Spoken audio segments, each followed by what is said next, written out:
नमस्कार मित्रांनो, मी Vishal Deore. Welcome to my Konkan coastal ride day 4 episode 12. Guhagar किनाऱ्यावरून काढता पाय घेतला आणि हेदवी येथील श्री लक्ष्मी गणेश दशभुजा मंदिरात अनोख्या गणेश मूर्तीचं दर्शन घेतलं. पुढे गुहागर तालुका ओलांडून शास्त्री नदीच्या दक्षिण किनारी असलेल्या स्वच्छ सुंदर जयगडावरती मी पोहोचलो. कातरवेळी जयगडाच्या तटबंदीवर गार सागरी वारा झेलत घालवलेला हा गोल्डन आवर. अशाच प्रवास वर्णनांसाठी सबस्क्राईब करा, व्हिडिओ लाईक करून प्रोत्साहन द्या, बेल आयकॉन प्रेस करून अपडेटेड राहा. कमेंटमध्ये मी तुमच्या प्रतिक्रियांची वाट बघतोय.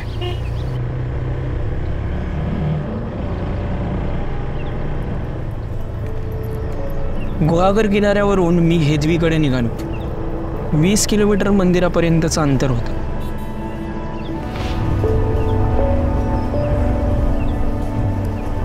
वाटेत पालशेत आणि वेळणेश्वर ही गावं लागतात. मावळतीकडे सूर्य झुकत होता आणि सूर्यास्ताआधी मला जयगड कव्हर करायचा होता. म्हणून हेदवी जलस्तंभ आणि बामणगड हे पॉईंट मी स्किप केले आणि साधारण अर्ध्या तासांनी मी मंदिराजवळ पोहोचलो.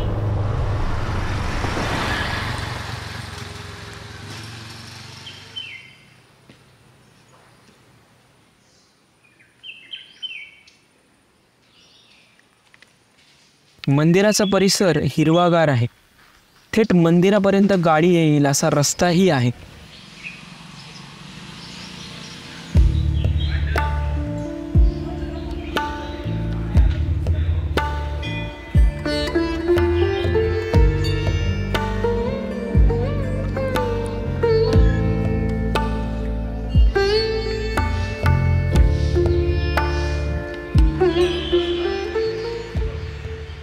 काश्मीरच्या पांढऱ्या पाषाणामध्ये घडवलेल्या 10 भुजा असलेली दुर्मिळ संगमरवरी गणेश मूर्ती ही खुद्द पेशव्यांकडून मिळाली असं सांगण्यात येतं.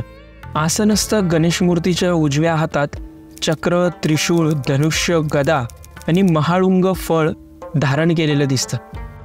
तर डाव्या हातात कमळ, पाश, नीलकमल, रदन आणि धान्य आहे. सोंडेत अमृत कलश आणि छोटं लक्ष्मी शिल्प कोरलेलं आहे.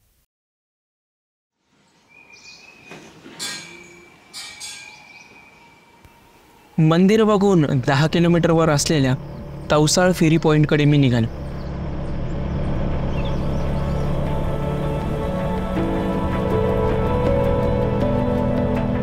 संध्याकाळ झालेली, रस्त्यात झाडं खूप आणि हवेत गारवा वाढलेला. स्थानिकांच्या माहितीनुसार फेरीची वेळ झालेली, म्हणून कुठेही न रेंगाळता आम्हाला लवकरात लवकर तवसाळ फेरी पॉईंट गाठायचा होता.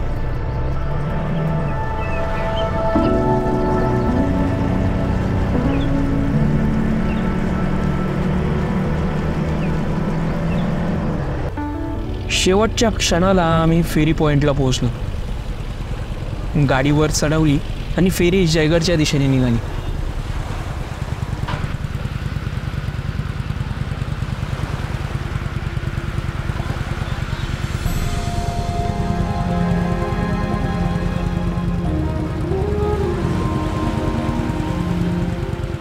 खाडीच्या दक्षिण टोकाला असलेला जयगड हा रत्नागिरी तालुक्यात येतो.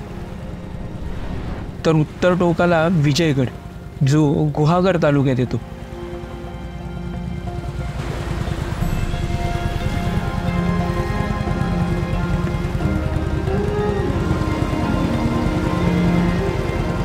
संध्याकाळचं तांबूस ऊन पडलेलं. गावातली लोक घरी परतत होती. या कोकण प्रवासात 3ऱ्या पहारात फेरी प्रवास बाकी होता आणि तोही आता मला अनुभवायला मिळत होता.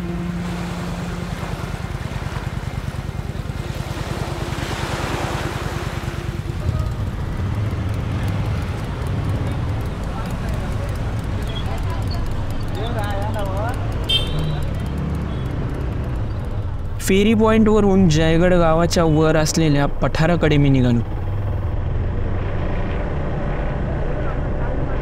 5-7 मिनिटे गाडी चालवल्यानंतर डांबरी रस्ता गडाच्या प्रवेशद्वारासमोर घेऊन आला.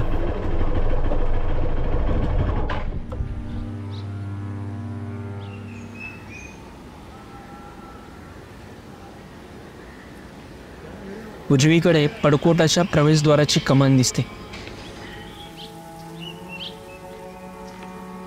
उतारावर असलेल्या पडकोट खाडीपर्यंत पसरलेला आहे. मुख्य किल्ला खंदक खोदून पठारापासून वेगळा केला गेला.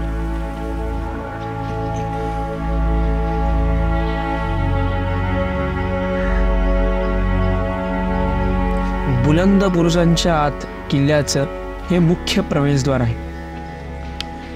किल्ल्याच्या प्रवेशद्वारावर 2 कमळ व त्यांच्यामध्ये गुलमोहर सदृश शिल्प कोरलेलं आहे.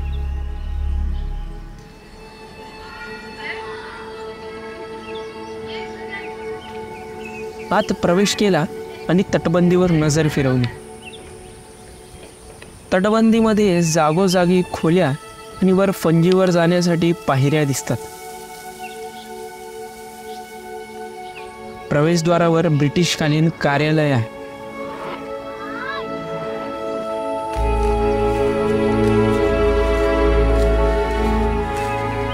किल्ल्यावर बरीच मोकळी जागा आहे. त्यात सहज नजरेत येते ती मध्यभागी असलेली 3 मजली इमारत. शेजारी मोठा बांधीव तलाव आहे आणि बाजूला कौलारू छोटं गणेश मंदिर आहे.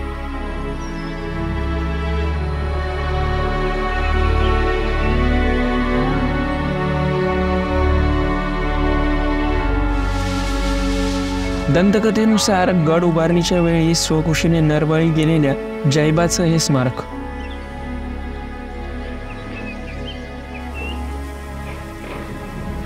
पायऱ्यांनी वर फंजीवर आलो आणि गडाच्या उत्तर टोकाला निघालो.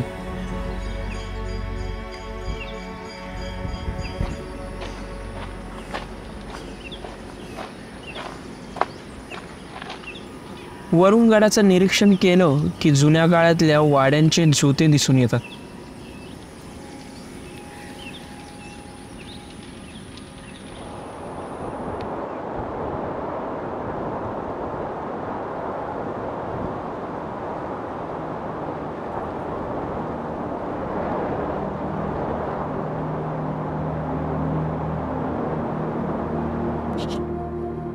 मुख्य किल्ल्याला 14 बुरुज आहेत आणि पडकोटाला 10. आता या पडकोटामध्ये जयगड गाव वसलेलं आहे.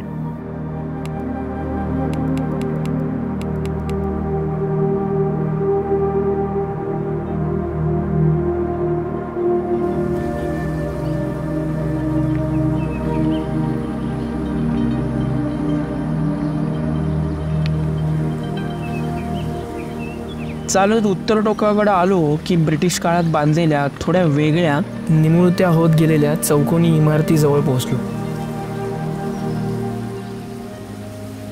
पुढे खाली उतरलं की सागरी दरवाजा आहे.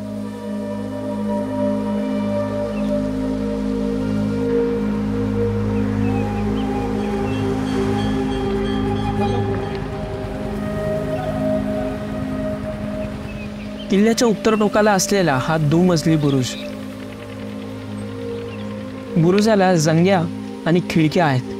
त्यातून मारा होत असे.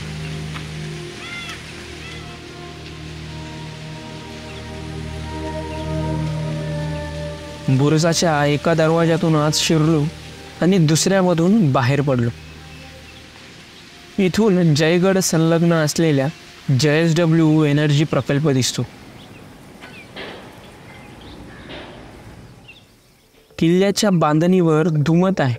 1660च्या दरम्यान जेव्हा छत्रपती शिवाजी महाराजांनी कोकण जिंकला तेव्हा जयगडची उभारणी केली आणि त्यावर पाण्याच्या विहिरी आणि राहण्यायोग्य वाडे बांधले असं म्हणतात. तर काहींच्या मते हा विजापूरकरांनी बांधला. 1713 मध्ये संभाजी अंग्रेंच्या सुटकेबद्दल बाळाजी विश्वनाथ पेशव्यांनी 10 किल्ले कान्होजीस बहाल केले आणि कान्होजींनी छत्रपती शाहूंचे स्वामित्व मान्य केले. पुढे कोणताही प्रतिकार न करता रत्नागिरीतील इतर किल्ल्यांप्रमाणेच जयगडही इंग्रजांच्या ताब्यात गेला. गड सुस्थितीत दिसून येतो. त्याबरोबर स्वच्छताही आहे. जयगडावर यायचं म्हणजे सवड काढून यावं लागतं.